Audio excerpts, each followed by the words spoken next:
How we doing, guys?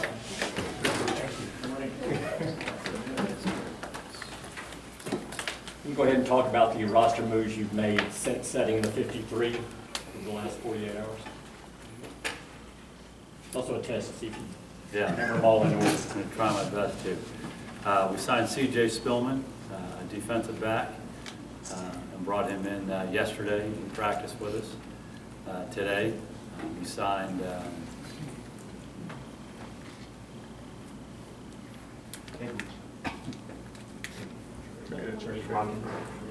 Donald Hawkins, an offensive lineman from the University of Texas, who most recently was with Cleveland, and he was in training camp mostly with Philadelphia. So in claiming him off waivers, we released John Wetzel, and we're hoping to bring Wetzel back in the practice squad tomorrow. Is Dixon a practice squad possibility for? We released Ahmad Dixon earlier today, and we're still formulating our practice squad right now. We signed Nikita Whitlock, fullback, from the Cincinnati Bengals, to be on our practice squad. The trade for Edwards? Yeah, traded for LeVar Edwards, a defensive lineman from the Tennessee Titans, went to LSU, guy that we really like coming out of school. We feel like he can come in and be part of our rotation on the defensive line. Big, strong guy, plays with really good effort. What was the thought process of keeping Dustin Vaughn in a third quarterback? Yeah, we had a lot of discussion about that. We feel like Dustin has a lot of potential. We've always valued the quarterback position, and you want to have a guy in your roster who you're developing. We feel like he has a lot of really good traits. He's a smart guy. He's instinctive. He's big. He can throw it. He just needs to play. And we thought, coming from a smaller school environment, we thought he made a really good transition and did a pretty good job in some of the preseason opportunities he got. Certainly wasn't perfect by any means, but we feel like he has a lot of the traits we want to develop a young quarterback. Where does Edwards fit in? Is he a right defensive end, left defensive end? How do you guys plan to work? We think he has versatility. Initially, we'll probably play him over on our left, but we feel like he has some versatility across that front. You talk about Spillman as a special teams player. Danny McCray was very good for you for a while. Is he at that level or above? Don't want to compare guys. Danny was pretty unique because of his size and his speed. He could play a lot of spots and do a lot of things. Spillman's been a very good special teams player for San Francisco, and before that was San Diego. And we also feel like he can be a good position player for us if we need him to go play. So that has been his role for the 49ers, and he's been one of the better special teams players on their team. Is it just a coincidence that you play the Niners here in week 1 that you went after a guy like that? I think it is coincidence. We identified a lot of different guys to try to sign, trade for, claim, and these are the guys that we ended up having the opportunity to bring in. And we feel like each of them has a role, and we want to have them come in and compete, see if they can integrate and help our football team right away. Is his corporate knowledge of the 49ers schemes of value to you this week?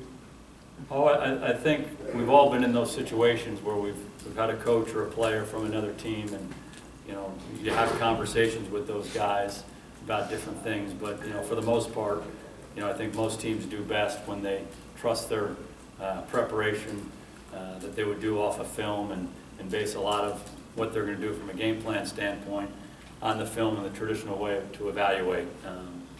Sometimes those things can be helpful to you. Sometimes they can kind of confuse the issue. So, we brought him in here because we think he's a good football player who can help our football team.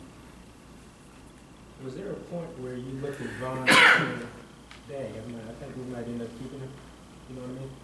Oh, I think there were probably several points, and you do that with a lot of guys. And I think at those big junctions, what you try to do is you try to give him more opportunity and see what he does with it. Whether that's moving him up with the twos or giving him more time in a preseason game or challenging him in this drill or whatever those things are to help your evaluation. But, at every turn, he's really shown us that, he's someone we want to develop. And it's such a critical position in any organization.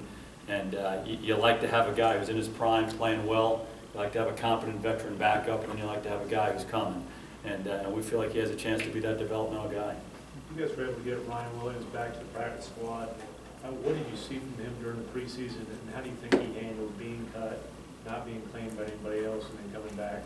Yeah, we've been impressed with Ryan, right from the outset, for a lot of different reasons. He's had a couple frustrating years, these last couple of years, due to injury or whatever the case might be.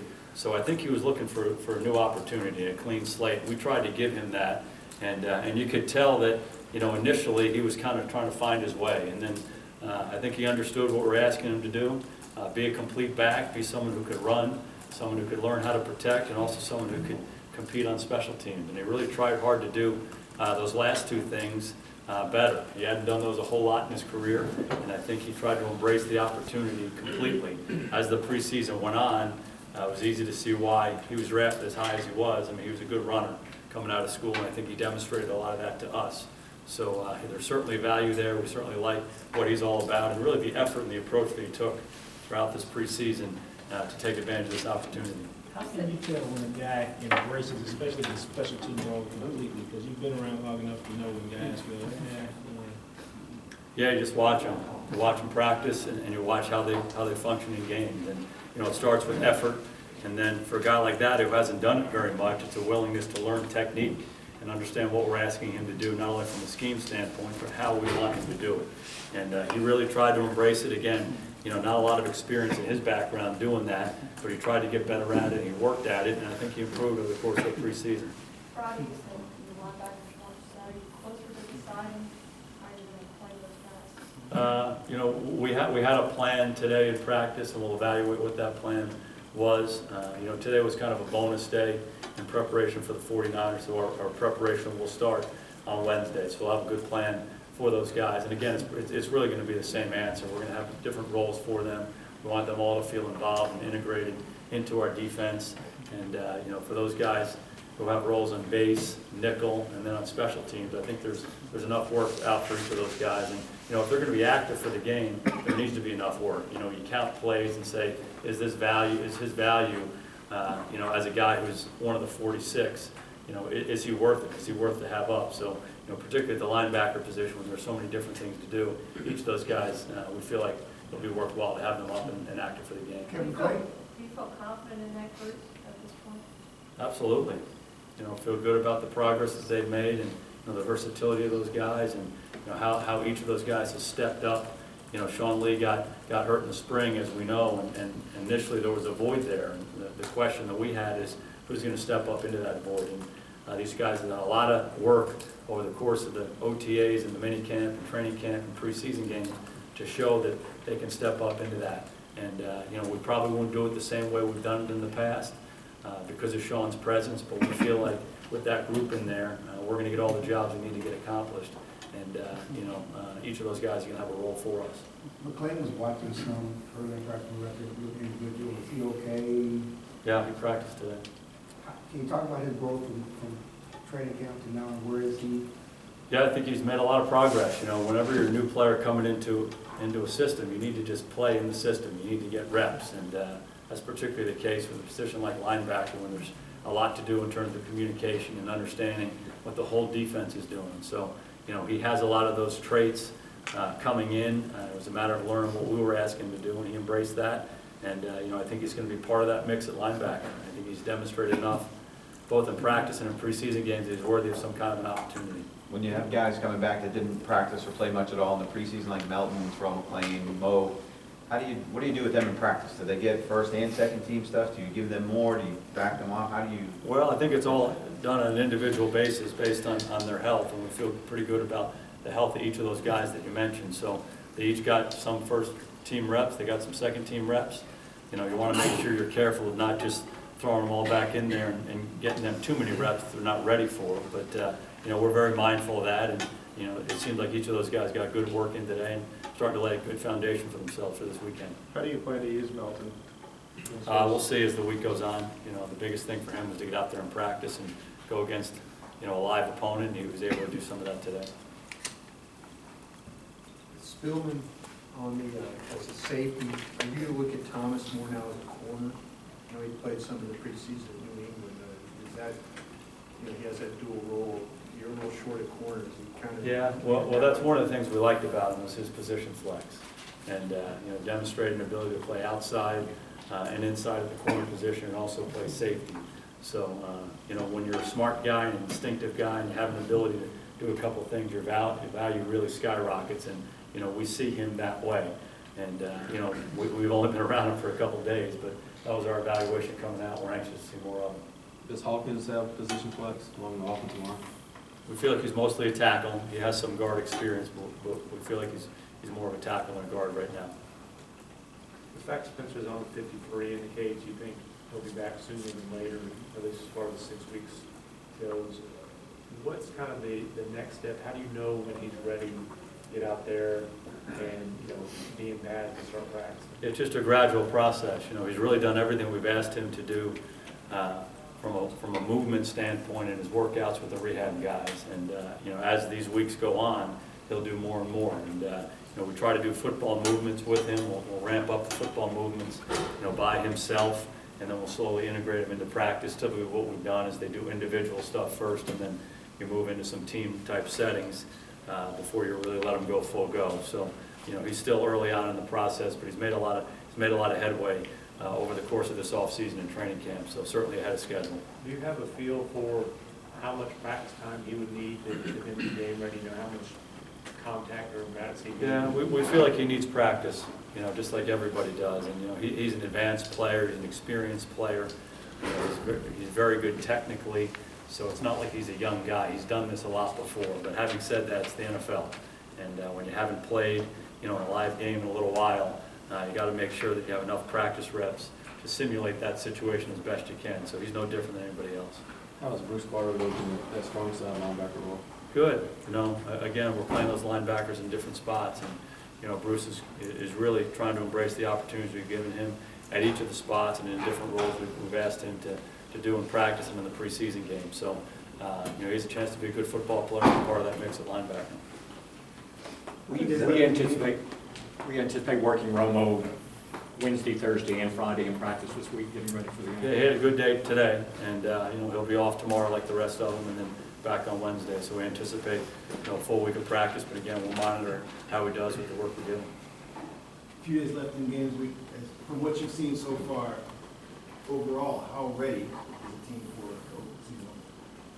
Well, I think we're probably similar to a lot of teams around the league. There are certainly some things that you feel really good about going into the opener. There's some other things that, there are some questions about as we go forward, and that's not unique to us. And that's the exciting part of week one. I feel like our training camp was outstanding. Guys came to work, and I think we got better individually and as a group. I think we did a good job as an organization trying to address some needs as this last week went on, and hopefully upgrade our team. We got our first chance to look at some of those guys today, so hopefully we can get them integrated and just be ready collectively for a great challenge on Sunday. The 49ers are an awfully good football team and have been for a while now, so we understand the challenges, but we're working hard to get ready and be our best. How does Kaepernick's ability to run around and make plays with legs differ from when you're preparing for other quarterbacks? Does it alter your approach? Oh, absolutely. I think he's like a lot of these quarterbacks who are really, really good athletes. And the thing you got to remember about him is he really can throw the football. He's a big, strong guy, can throw it all over the park. And then, if you give him lanes or you give him an opportunity to break contain, he can make huge plays with his feet. To the point where he just is running by people. And, so much of what they've been able to accomplish offensively comes from his ability to throw it, his ability to make plays with his feet when things break down. So he's a big part of what they do. They have a big, strong offensive line. They have a great runner, and they have a dynamic playmaking quarterback. So the challenges are certainly there. They're all over the tape. Jason, you still get as excited as you ever did for opening week, or is there too much to worry about now as a head coach for the peppers of that excitement? I'm so excited, and I can't even begin to tell you. I'm more excited than ever. And a lot of that has to do with just loving the game and loving being part of the NFL and the Cowboys, but also excitement that we have for our football team. We have a lot of young players who work very hard. We're just excited to see them play. And again, we recognize the challenge that we have this week, but we're excited to get ourselves ready to go and put our best foot forward.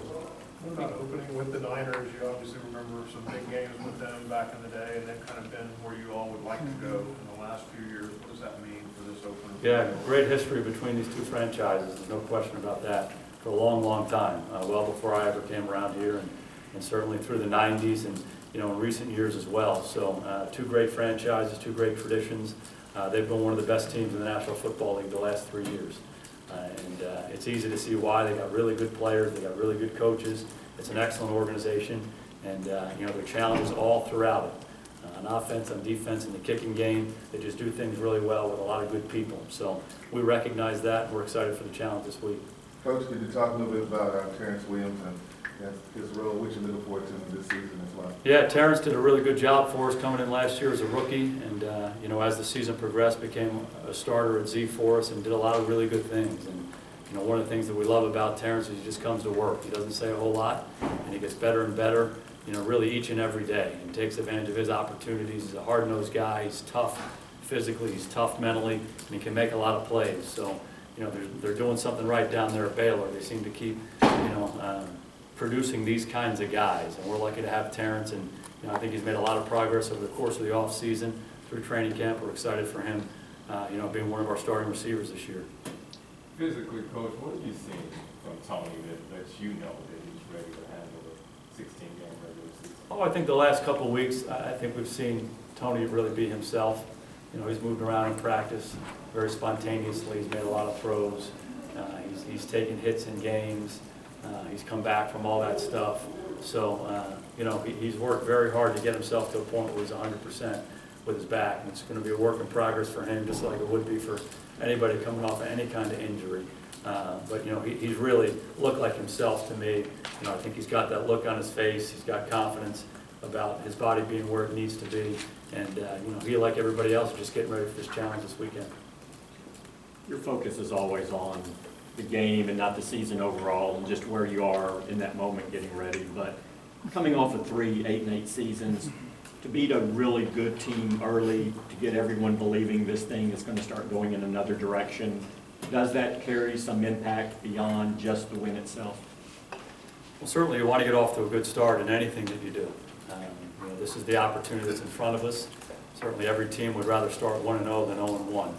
You know, we understand that. We understand the challenge that come with this game. We've had great opening challenges the last 3 years. And, you know, you just go to work and you try to prepare yourself and your football team as best you can to go play your best football. And regardless of what the result is this week, you know, what the players are going to hear from me is the only thing that matters is what we do now. And, you know, we can be 1-0, we can be 0-1, we've got to get ready for the next opponent. And that's how you have to live in this league. I learned that a long, long time ago. You have to live that way as a coach, as a player, and as a football team. So, you know, our focus right now is having a great Monday. As coaches, putting a great plan together, getting ready for our players to come back in on Wednesday and have a great practice week, start with a great day on Wednesday, and prepare as best we can for, again, a really good challenge. Is there such a thing as a signature win in a regular season, or is it all about how it's followed up, and then you, after the fact, you go back and you say that was a signature win? Yeah, I think a lot of times, you know, people make mistakes and maybe magnifying a particular game at a particular time during a season. You know, I just think that the best teams simply, they play the first one, they put it to bed. They play the second one, they put it to bed, and they keep going. It's a long season. There are a lot of different things that are going to happen. The players, the coaches, the teams that are most mentally tough, they're always putting their best foot forward, always finding a way to be their best. Those are the ones that are hanging around at the end of the year. So regardless of what happens, win, lose, or draw, you got to get ready for the next challenge. There's a lot of them ahead. Holiday practice, where's the barbecue? Say it again? Holiday practice is over, where's the barbecue? Yeah, we don't live in those holidays. Someone says the stores are closed. They're like, what are you talking about? It's Labor Day. Labor means